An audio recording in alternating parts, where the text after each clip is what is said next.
Ça y est, c'est démarré. Bonsoir, bonsoir, bonsoir. Coucou Céline, coucou Estelle, bonsoir Anne. Bienvenue pour ce deuxième live, du mois de janvier et je suis très heureuse de vous retrouver, même si ce soir, j'ai un petit peu le trac. Voilà, c'est comme ça. C'est pas grave, je vais me détendre. J'espère que tout le monde va bien, que vous vous sentez au mieux et donc on poursuit, dans ce mois de janvier sur la avec le thème de la vision et de la direction. Et pour commencer, pour, celles et ceux qui étaient là la semaine dernière, j'avais proposé un petit exercice et d'ailleurs pour, s'il y en a qui me rejoignent ici ce soir, je vous invite, si vous en avez l'élan, de prendre un carnet, de prendre un joli carnet et de garder ce carnet pour ces rendez-vous hebdomadaires parce que ce sont, des rendez-vous tous les jeudis soirs que je vais vous proposer tout au long de l'année. Voilà, je m'engage à le faire, même si, je suis entre 2 ou en déplacement ou quoi, voilà. L'idée, c'est que ce soit, spontané, intuitif et que vraiment je me laisse, voilà, recevoir l'information pour vous la partager en direct. Je fais un petit coucou à Valérie et qui m'a fait un petit coucou, Hélène, Catherine, Cathy. Bon, ça me fait vraiment chaud au cœur de vous savoir avec moi. Donc, pour revenir à ce 2e direct, donc un rendez-vous hebdomadaire tous les jeudis et je vous invite à, voilà, dédier un carnet à cet espace parce que je vais vous proposer à chaque fois des petits exercices et puis c'est intéressant, je trouve, de noter aussi, vos pensées, vos réflexions pendant ce direct et voir comment ça évolue pour vous durant cette année. C'est vraiment par l'écriture, ça permet de poser les choses et d'avoir, quelque chose qui se construit de façon concrète sous nos yeux, hem, tout en travaillant dans le subtil, de voir le résultat concret grâce à l'écriture de ce carnet. Donc la semaine dernière, j'avais, posé la question de, l'observation consciente de ces moments où le cœur s'ouvre et se ferme. Parce que notre cœur s'ouvre et se ferme vraiment très rapidement. On peut être en joie, on peut être, complètement heureux, complètement libre et puis d'un coup une contrariété, quelque chose dans le monde extérieur qui vient faire un levier, qui vient activer quelque chose de blessé, ce que j'appelle souvent une part inaccomplie en nous et ben, ça va refermer le cœur aussi sec. Et quand le cœur se referme, l'énergie stagne et quand l'énergie stagne, ça crée des déséquilibres sur plein de plans différents. Donc c'est vraiment une observation consciente à avoir ici, une observation qui n'est pas dans le jugement. Il s'agit pas de dire: «Oh, je me suis encore laissé heu, impacter par cet événement». C'est juste de dire: «Ah tiens, là je sens que mon cœur s'est refermé. Qu'est-ce qui s'est passé? Ah oui, il y a ça, ça et ça. OK, c'est pas grave». Et quand tu prends conscience que ton cœur s'est fermé, quelle que soit la nature de l'événement, à la limite, ça, c'est pas très important. Ce qui est important, c'est vraiment la sensation, que tu sois au contact de cette sensation au niveau de ton cœur. Et ben, quand on est conscient, consciente, à ce moment-là, tu peux respirer dedans. Et parfois, il suffit de prendre 3 profondes respirations. Tu peux mettre la main sur le cœur et te détendre dans la sensation. Et ça suffit pas toujours, mais ça permet déjà de relâcher la tension et ça va faciliter l'ouverture, heu, nouvelle du cœur. Voilà, donc ça, c'est quelque chose à garder en tête, pour essayer de garder notre cœur ouvert le plus possible, parce que quand le cœur est ouvert, là, l'énergie circule et l'énergie de vie avec et tout est beaucoup plus fluide. Donc ça, c'est pour l'exercice que je vous avais proposé la semaine dernière. Si vous avez des petits retours à faire dans le chat par rapport à ça, n'hésitez pas. Et je vais prendre aussi quelques instants maintenant pour répondre à une question, la question de Marie-Noël qu'elle m'a posée par mail après le live de la semaine dernière où je parlais du bien et du mal et elle m'a demandé d'expliquer un petit peu plus cette histoire de mal. Parce que, comme je vous l'ai partagé, on a besoin de ces 2 forces, dans la réalité dans laquelle nous sommes ici sur terre. pour pouvoir manifester, pour pouvoir, créer et même se tenir debout. Et donc, je vais profiter de ce live pour répondre à Marie-Noël ici, parce que et je vais lui répondre en lisant un extrait de ce livre qui est absolument génial, L'arbre de la connaissance du bien et du mal, dont je vous ai déjà parlé, je crois. Et par rapport à la question de Marie-Noël, notre ami Omram a une réponse qui est très belle. Il parle de Jésus. Voilà, il dit: «Et maintenant, quelle attitude avoir à l'égard des êtres qui représentent l'ivrée dans une société?» Donc l'ivrée, c'est le côté, c'est le blé est ivré, enfin la graine est livrée, c'est vraiment ce qu'on rejette de la plante, ce qui est toxique dans la plante et qu'on rejette pour, consommer l'autre partie. Sur la Terre existent des montagnes et des plaines et entre elles circulent des courants qui provoquent certaines manifestations de la vie. Si la Terre était absolument plate, il n'y aurait plus de vie. Jésus, qui connaissait bien cette loi, n'hésitait pas à se mêler aux pauvres, aux pécheurs et aux criminels. Tandis que les pharisiens c'était les religieux qui suivaient le dogme de l'Ancien Testament à la lettre, donc, tandis que les pharisiens et les sadducéens, ceux-là je les connais pas, qui ignoraient les lois de la nature, méprisaient Jésus et l'accusaient de fréquenter la foule ignorante et pécheresse. Leur orgueil les tenait éloignés des pauvres et des déshérités, tandis que Jésus aimait vivre auprès des êtres faibles, malades, déchus, afin de réaliser des échanges avec eux.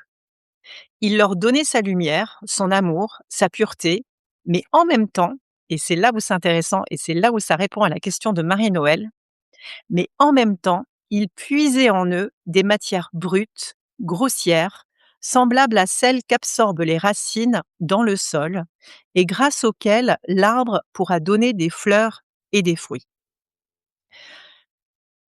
Les méchants fournissent des énergies que les bons absorbent, transforment et distribuent sous une forme élaborée de bonté, de charité, de sagesse.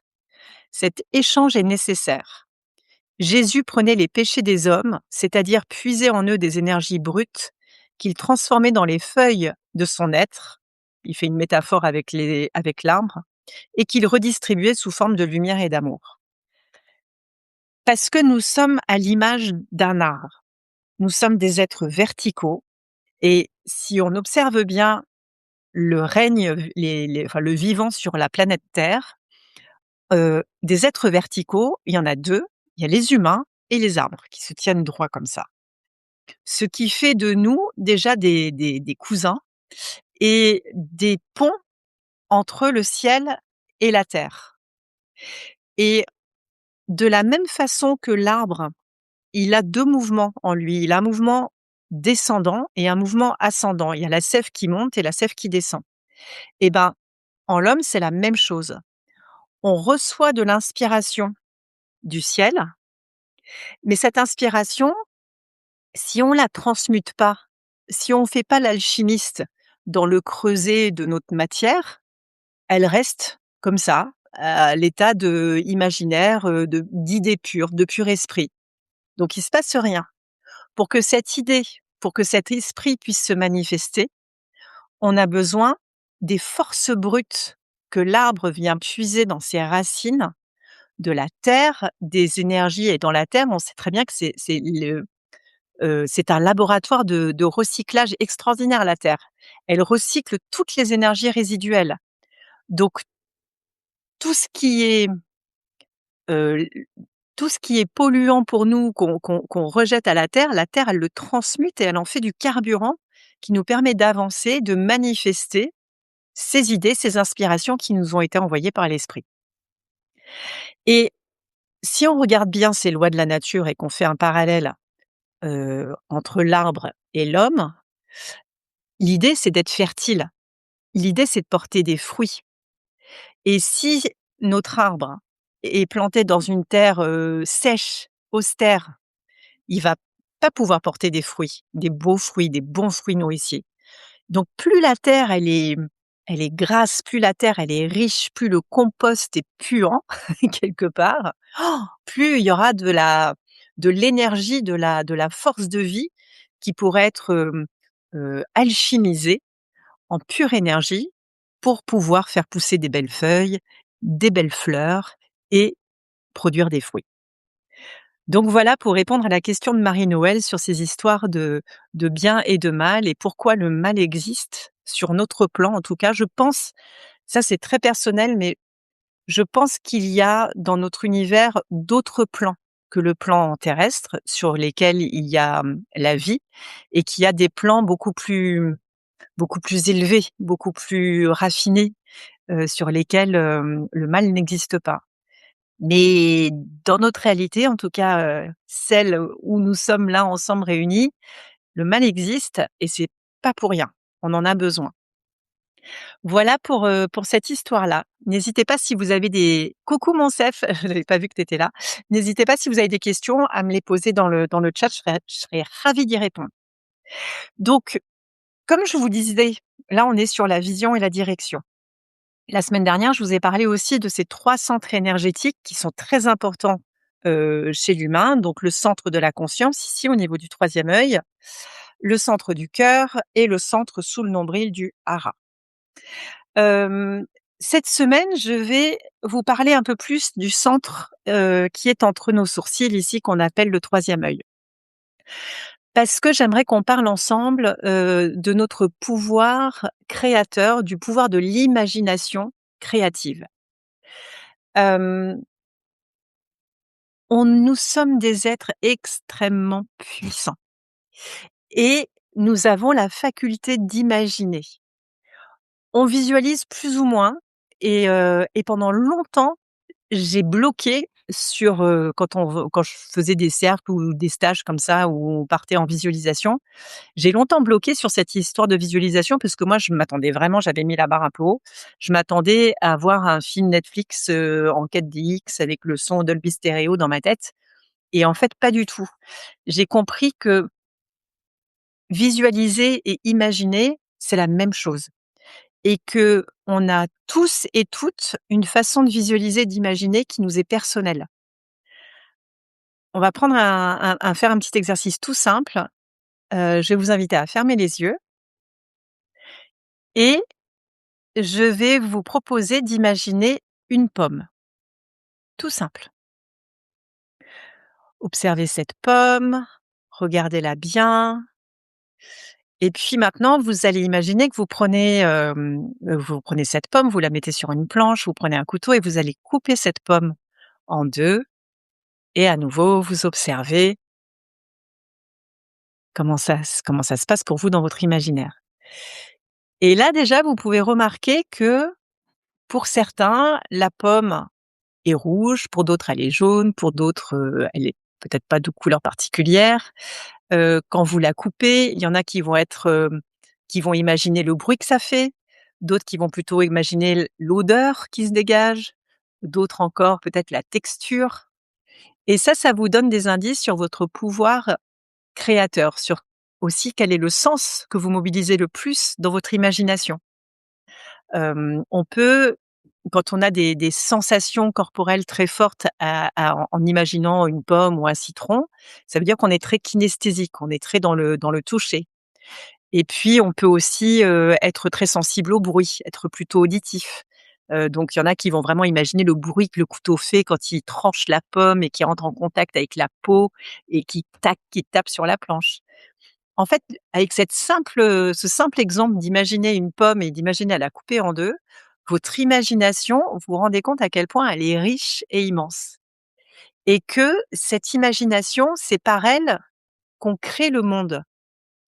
Parce que le monde que l'on perçoit, le monde extérieur, on le perçoit avec nos sens, on le perçoit avec notre imagination et en ce sens-là, le monde est subjectif, la réalité est subjective, pardon. Il y a même des scientifiques, plutôt des physiciens quantiques qui ont des théories antimatérialistes et qui vont jusqu'à dire que la réalité n'existe pas. Elle n'existe que dans notre cerveau. Bon là, ça va peut-être un peu loin et c'est pas voilà, moi je suis pas scientifique donc j'en sais rien, mais je trouve ça juste génial de prendre conscience à quel point on a, on a une machine à créer ici, là, entre nos 2 oreilles qui est absolument extraordinaire Et j'avais lu un bouquin, je ne me souviens plus duquel, je crois que c'était un bouquin de Stéphane Alix où, oui, ça s'appelle «Nos âmes blessées» de Stéphane Alix. Je vous mettrai la référence et en fait, dans ce livre, il est en quête, hem, de se souvenir de quelque chose qui a été enfoui, d'une amnésie traumatique, hem, auquel il n'a pas accès et il fait plein d'expériences, avec des psychédéliques, entre autres, enfin avec plein de méthodes pour entrer en état de conscience modifié, pour essayer de lever cette amnésie et de se souvenir de ce qui lui était arrivé et qui, a provoqué chez lui plein de troubles, différents niveaux. Enfin bref, je vous laisserai lire le bouquin et en tout cas, dans toutes ces expériences d'état de conscience modifié, il arrive finalement par une prise, supervisée de psychédéliques, pas en France parce que c'est interdit, mais en Suisse et la bombe, lui éclate au visage et le souvenir lui revient et en fait, il dit parce qu'il s'est beaucoup renseigné, ça l'a tellement marqué cette expérience, a été tellement vive et intense pour lui qu'il a été, comme c'est un journaliste, rencontrer différents chercheurs pour comprendre ce qui se passait et en fait, il en est venu à cette conclusion qui est de dire qu'en fait, le réel, c'est la conscience. C'est vraiment cet océan de conscience. C'est pour ça que tout est relié et que je vous dis souvent, s'occuper de soi, avoir de l'amour pour soi, arrêter de se mépriser, c'est même pas de l'égoïsme, c'est de l'ordre de notre responsabilité parce que, si j'ai une pensée négative à mon sujet, elle va impacter tout le collectif humain. Donc en fait, on n'a plus le droit de mal se traiter, d'être violent envers soi-même, d'avoir des jugements envers soi-même, parce que c'est vraiment délétère. Et donc, cet océan de conscience, cette unité sur laquelle on est tous reliés, eh ben, pour pouvoir fonctionner dans notre, réalité en 3D sur la Terre, eh ben, on a besoin pas d'un filtre, mais plutôt d'un transformateur. Voilà, c'est ça. Quelque chose qui transforme ce champ d'information en quelque chose qui peut être interprété, en 3D. Avec du coup, la dimension du temps, la dimension de l'espace et sur laquelle il y a la gravité, on peut se tenir debout, on peut avancer, on peut reculer, voilà, c'est un peu le tableau de bord.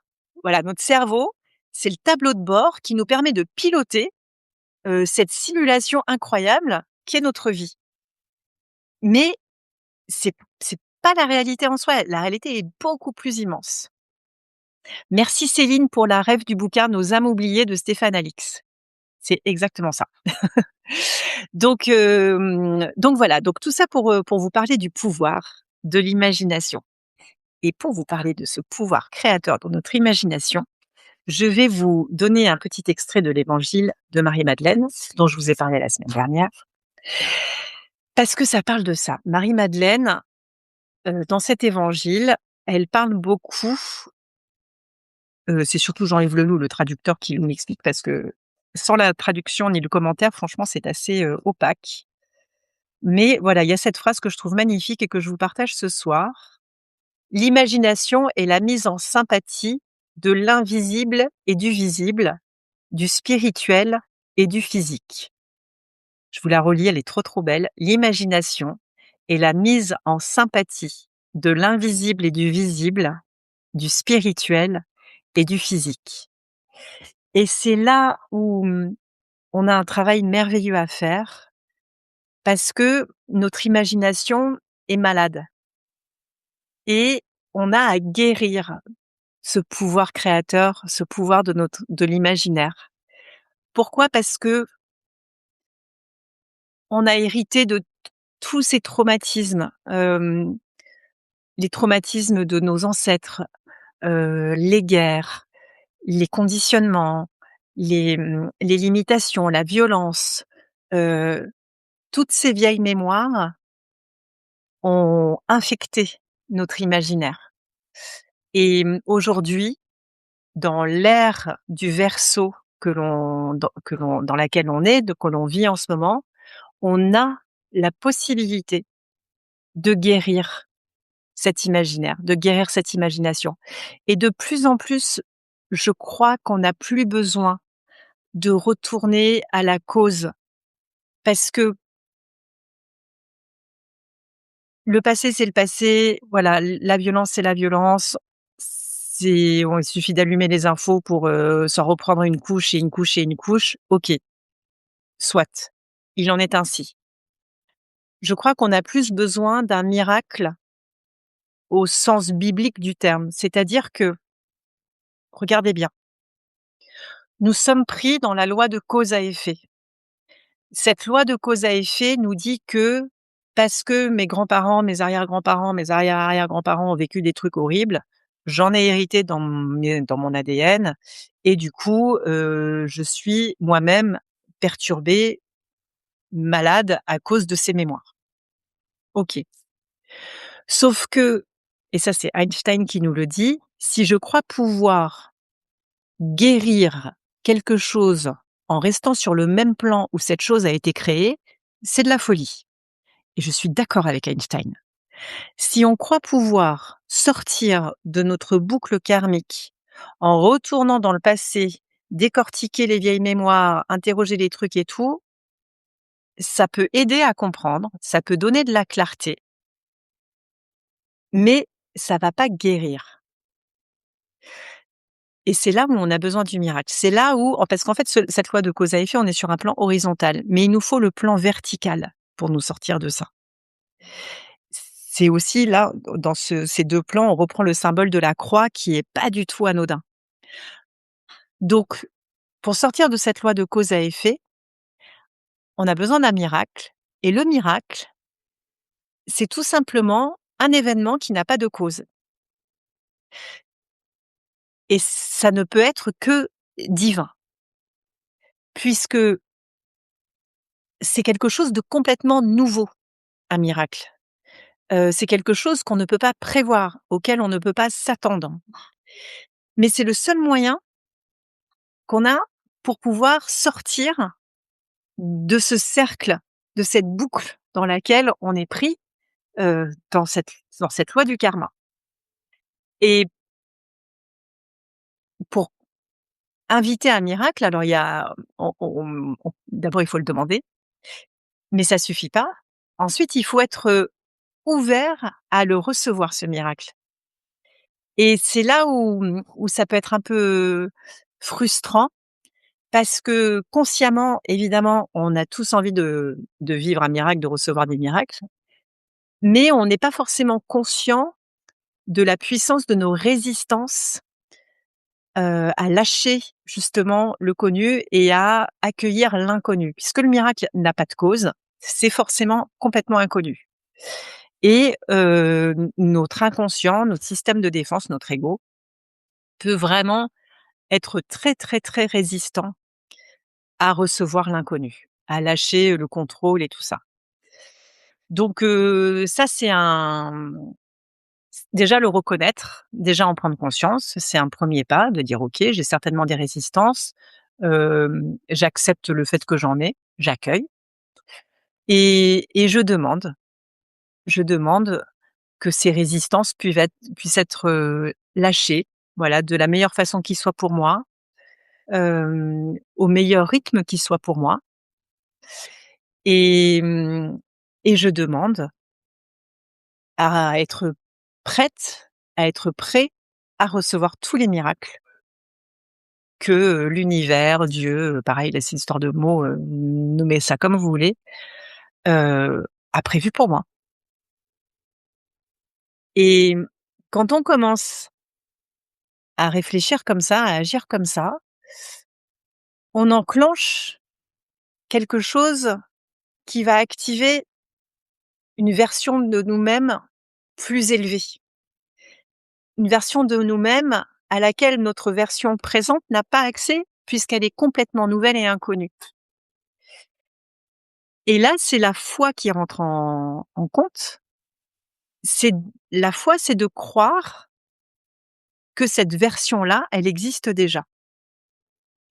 Et parce qu'on y croit, on la crée. C'est vraiment un truc,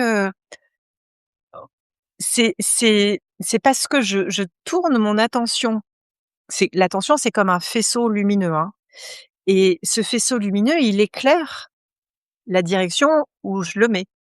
Du coup, il crée là où j'éclaire. Donc la foi, c'est éclairer cette nouvelle version de moi-même qui est un miracle, puisqu'elle est complètement nouvelle et que je ne la connais pas encore. Donc c'est un petit peu, je vous fais chauffer, fristouiller les neurones, et même moi, ça fristouille un peu là. Et je vais vous donner, un très joli mantra que j'ai reçu qui vient d'un enseignement que je poursuis depuis 2 ans maintenant, qui est la voie christique de Denis Marquet. Et il y a un mantra, de cette voie christique qui permet de se mettre dans les meilleures dispositions pour recevoir, les miracles. Donc le mantra, c'est au niveau de ma tête, c'est de dire alors je vais vous le faire bien, on va le faire bien, on va le faire ensemble. Vous allez fermer les yeux, comme ça vous allez le sentir, vous allez le vivre complètement sur tous les plans. Donc fermez les yeux, prenez une profonde inspiration, une profonde expiration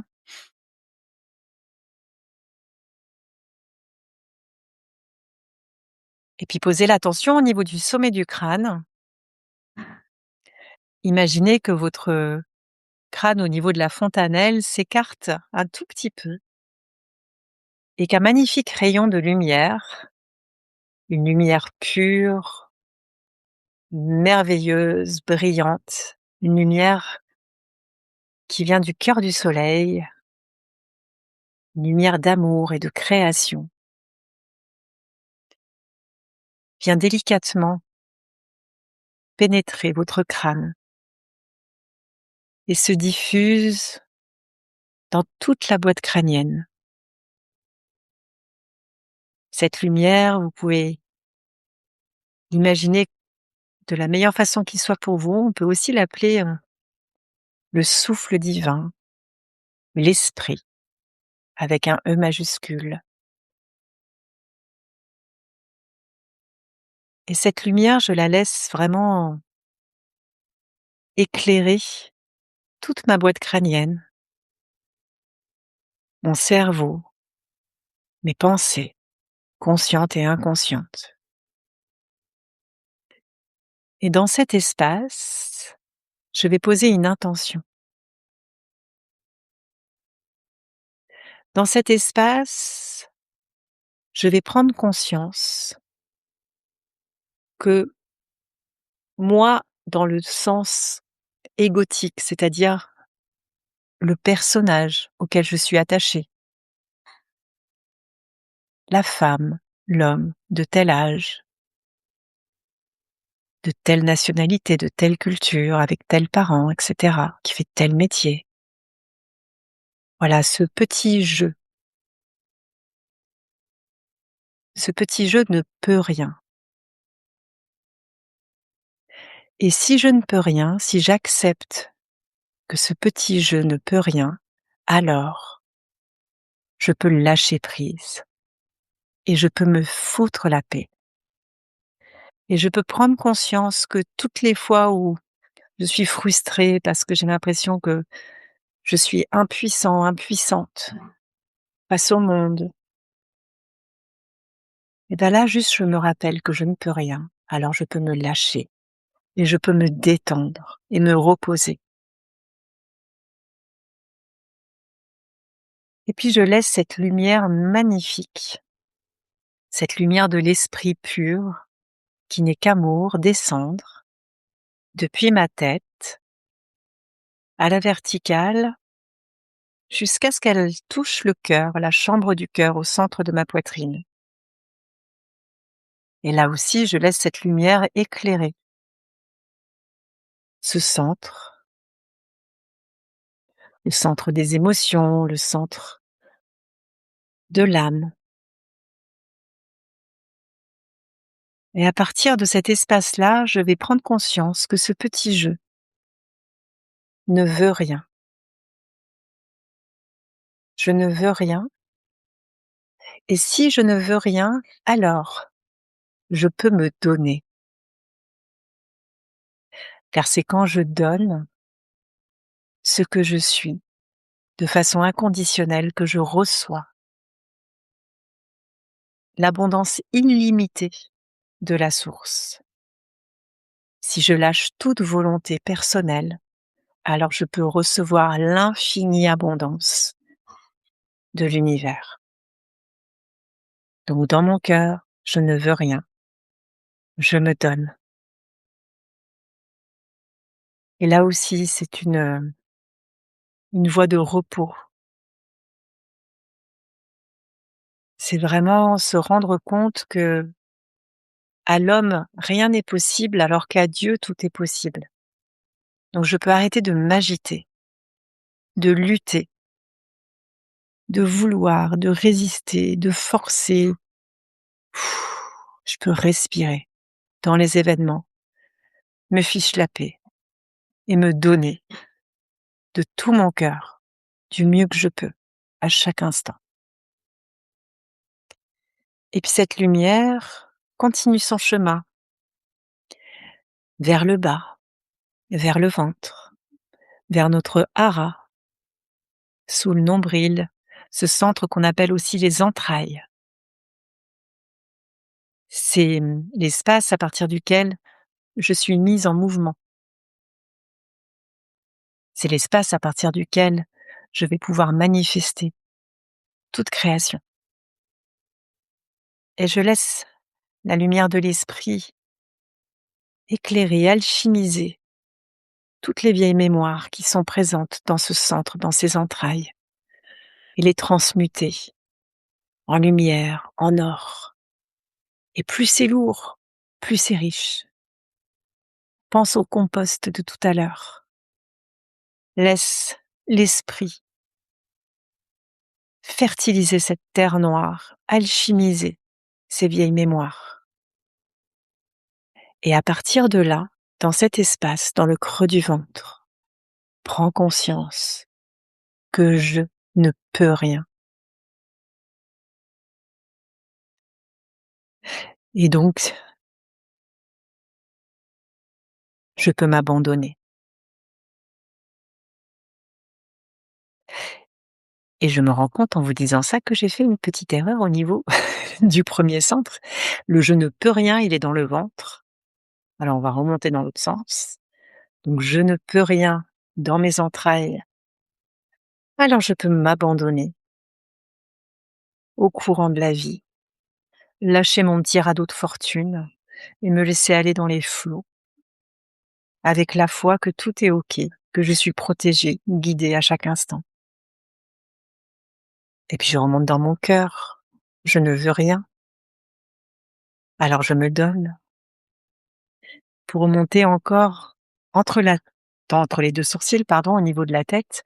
Et là, c'est je ne sais rien. Je vous ai dit une bêtise tout à l'heure, c'est pas je ne peux rien en haut, c'est je ne sais rien. Comme je ne sais rien, je peux me lâcher la grappe. Ah! Ah bah, ça détend. Je vous invite à ouvrir les yeux et voilà, vous rappelez-vous de ce mantra: «Je ne sais rien, donc je me lâche. Je ne veux rien, alors je me donne et je ne peux rien, alors je m'abandonne».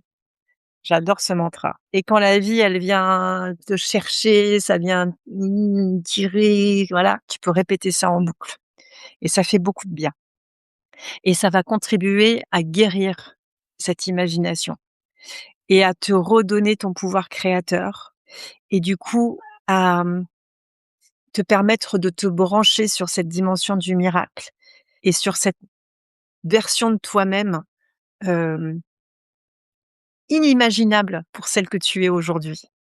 Tellement elle est, si on reprend une parabole biblique, dans l'histoire des poissons et de la multiplication des pains et des poissons, ça explique bien cette histoire d'abondance. Parce qu'en réalité, donc il y avait Jésus était là pour prêcher et puis il y a eu beaucoup plus de gens que prévu qui sont venus l'écouter et les disciples avaient prévu du pain, des poissons pour nourrir, la foule. et puis ils se sont retrouvés complètement démunis parce qu'il y avait, 100 fois plus de personnes que prévu. Et sur ce, Jésus, fait le miracle de la multiplication des pains et des poissons. Sauf qu'il y avait pas juste assez pour toute la foule, il y avait beaucoup trop, et on ne se rend pas compte à quel point cette notion d'abondance, là aussi, ça relève du miracle. On ne peut pas imaginer à quel point, heu, tout ce dont on a besoin, tout ce qu'on peut désirer est déjà là et attend de nous être donné, et que la seule chose qui nous empêche de recevoir, c'est notre résistance, et le problème, c'est qu'elle est inconsciente. Donc il faut prier pour un miracle, pour guérir nos vieilles mémoires, nos croyances limitantes, et j'en viens maintenant à un sujet que je voulais aborder avec vous. Hem, C'était l'histoire de la loi d'attraction. Ça, c'est quelque chose dont on parle beaucoup dans les milieux spirituels, et je trouve que c'est intéressant d'observer qu'il y a différents niveaux dans cette loi d'attraction. Quand on parle de loi d'attraction, donc on parle de cet imaginaire, créateur, de notre pouvoir de création, mais c'est intéressant d'observer que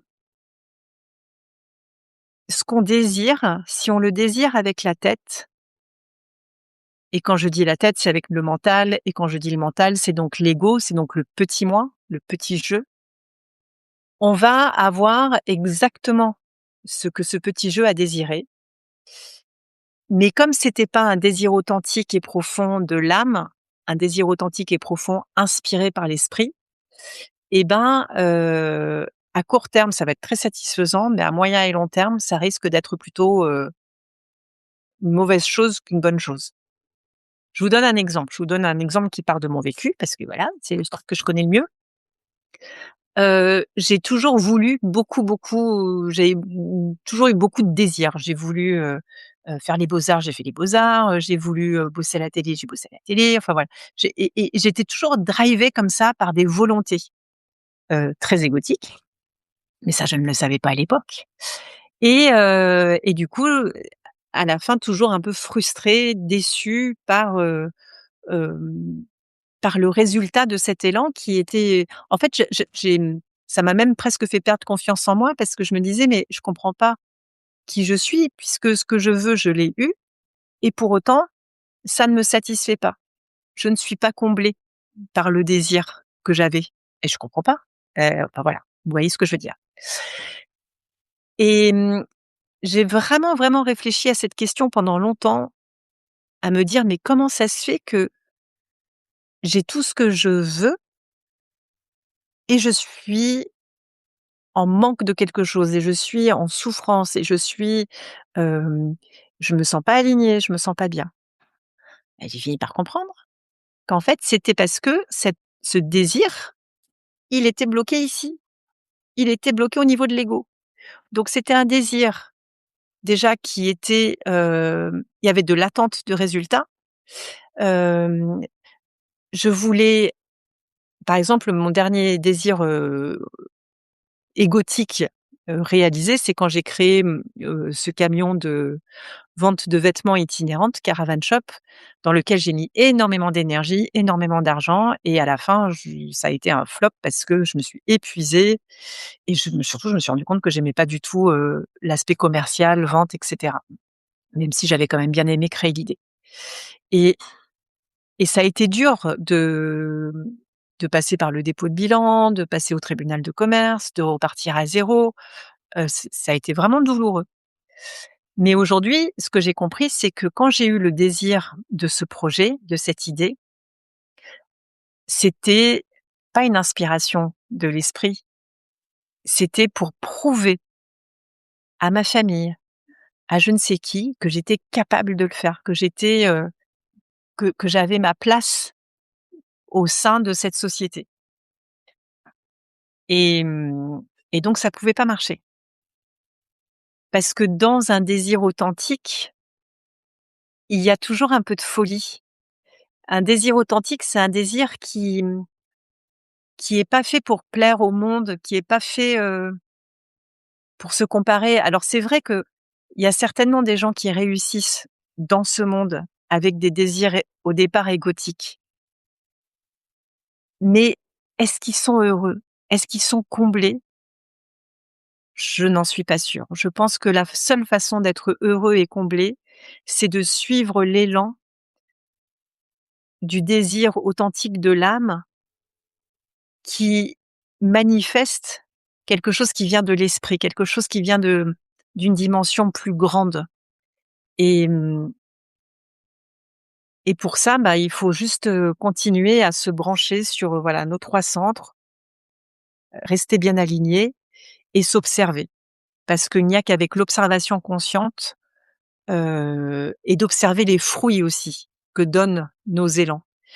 Parce que c'est ça aussi la question, c'est comment je sais si mon désir, c'est un désir authentique ou si c'est un désir égotique? Et ben, en fait, on peut pas savoir. La seule façon de le savoir, c'est d'observer les fruits que donne ce désir, si c'est des fruits, fertiles ou pas. Donc c'est un peu le jeu, de dire: «Bah, vas-y, j'essaye». Et peut-être que ça peut être l'exercice que je vous propose, en tout cas la réflexion plutôt que je vous propose entre ce soir et la semaine prochaine. Observez ce désir. Qu'est-ce que, de quoi vous rêvez? Hem, quel est c'est quoi ton élan profond là, tout de suite là? De noter sur un carnet et pareil, alors chacun à sa façon, peut-être que c'est, juste une sensation. Moi, par exemple, je sais que mon désir, il est pas forcément très concret, mais c'est plus un sentiment. Hem, Moi, mon désir, il est d'avoir d'être amoureuse, mais pas au terme, couple, pas que au terme de couple, mais vraiment d'être amoureuse de la vie. Il est là mon désir. Hem, j'ai pas forcément envie de voyager, heu, si je suis tout à fait honnête avec moi-même, je crois que mon désir, il est assez modeste. Voilà, être amoureuse de la vie dans un quotidien, là où je me trouve, enfin voilà, sans forcément aller à l'autre bout de la terre. Mais pour autant, pour certaines ou certains d'entre vous, ça peut vraiment être un voyage et il peut y avoir une aspiration, incroyable à voyager et ça vient de l'esprit, ça vient de plus haut. Donc voilà, je vous invite à réfléchir à vos désirs, à votre désir et et pour activer cet imaginaire créatif, le soir, il y a 2 moments vraiment parfaits dans notre journée, c'est le soir quand on s'endort et le matin quand on se réveille. Hem, D'imaginer, voilà, alors par exemple, mon désir, c'est de voyager. Alors j'imagine, je suis dans l'avion ou dans le bateau et j'imagine les odeurs, j'imagine, qu'est-ce qu'ils servent à manger, j'imagine, les gens autour de moi, le siège où je suis assise. C'est très sensoriel et c'est là où on va un petit peu au-delà de la loi d'attraction qui est plutôt bloquée à un niveau intellectuel. C'est que le pouvoir de l'imaginaire, il nous invite à vraiment activer tous nos sens, hem, l'ouïe, l'odorat, le goût, la vue et c'est comme un rêve, en fait.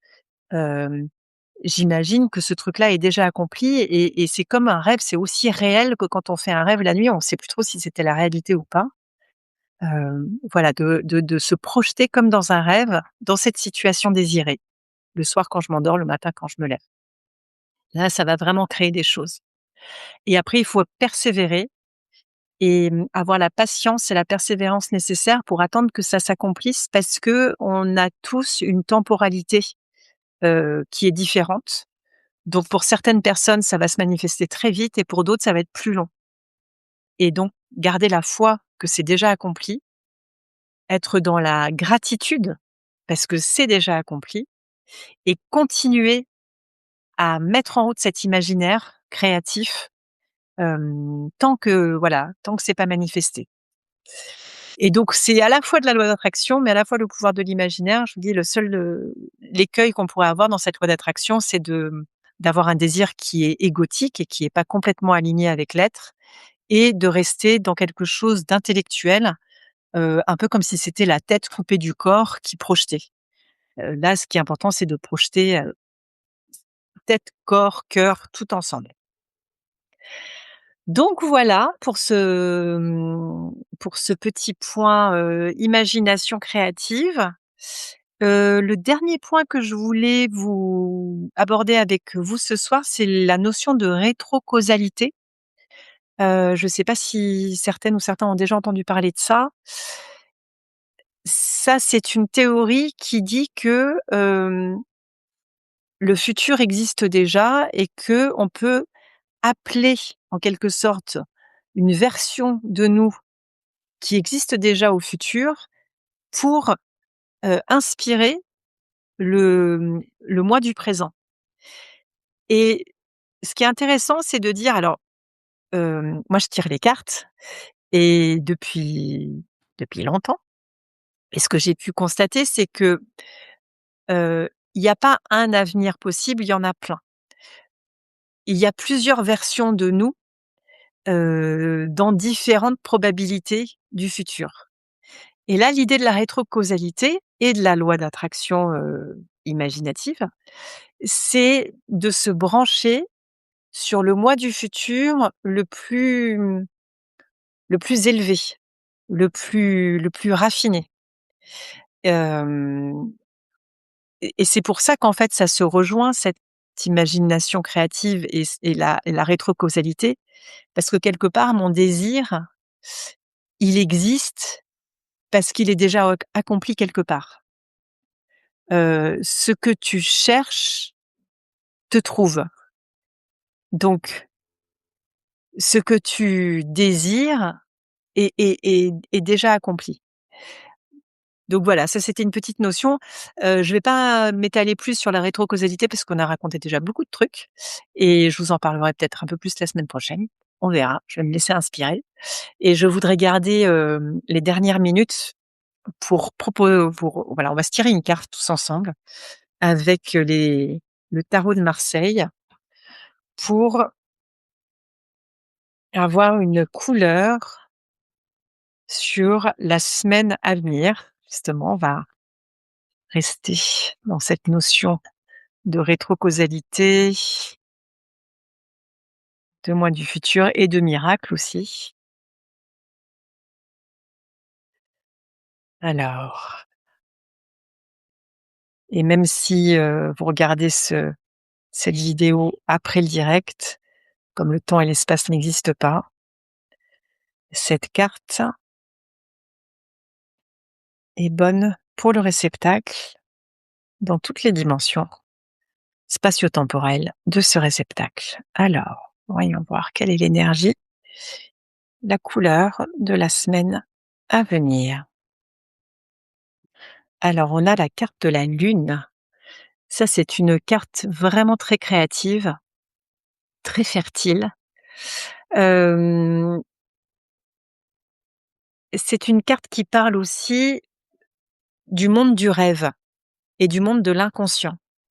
Ce crustacé dans les profondeurs, ça parle de notre monde inconscient et la lune est un astre qui fait monter, la marée de nos eaux inconscientes. Souvenez-vous, nos mémoires sont stockées dans nos molécules d'eau et nous sommes très inconscients. Toutes les pensées, je crois qu'on a 70 000 pensées par jour. 80 de ces pensées sont complètement inconscientes. Donc cette carte, elle nous dit que dans la semaine entre aujourd'hui et jeudi prochain, on va avoir accès à des informations qui remontent dans l'inconscient. Donc observez ce qui se passe pour vous, observez vos rêves, gardez un carnet près du lit et notez les rêves, même si c'est des petites bribes, même si c'est que des sensations. Notez les synchronicités, ce qui va vous étonner. Par exemple, vous réfléchissez à un sujet et puis vous croisez une affiche dans la rue qui répond à l'interrogation que vous aviez sur le moment, ça c'est une synchronicité. Hem, Notez les événements qui vont vous faire réagir cette semaine. Qu'est-ce qui vous touche? Ça parle aussi de choses inconscientes. Voilà, on est au travail avec notre inconscient cette semaine et avec la lune. Donc rendez-vous la semaine prochaine pour un nouveau direct. Je vous remercie d'avoir été là avec moi ce soir. Si vous avez des questions, il y a un chat. Je vais tâcher d'envoyer une newsletter avec, le lien vers le chat, mais vous pouvez vraiment poser des questions dans le chat et c'est un espace convivial où vous pouvez répondre les uns aux autres et moi je peux vous répondre dès que je peux y aller. Donc moi c'est super, aidant, que ce soit interactif et de répondre à vos questions. Et dernière info, je vais donc là, les lives hebdomadaires sont gratuits, accessibles à tous et je vais proposer une rencontre en petit comité, en visio dans un premier temps, que j'appelle un temps d'intégration, où on va reprendre les notions qu'on aura vues dans les 4 jeudis du mois et vraiment prendre un temps d'intégration, avec, un espace qui sera réservé à une dizaine de personnes maximum. Où là, on pourra échanger, on sera chacun avec la caméra comme on faisait les cercles avant. Donc, ce temps d'intégration, je vous enverrai aussi des infos par mail pour vous en dire plus, pour celles ou ceux que ça intéresse. Et je vous dis, bah, jeudi prochain pour le prochain direct. Je vous souhaite une belle nuit ou une belle journée si vous regardez ça en replay et à très bientôt. Au revoir.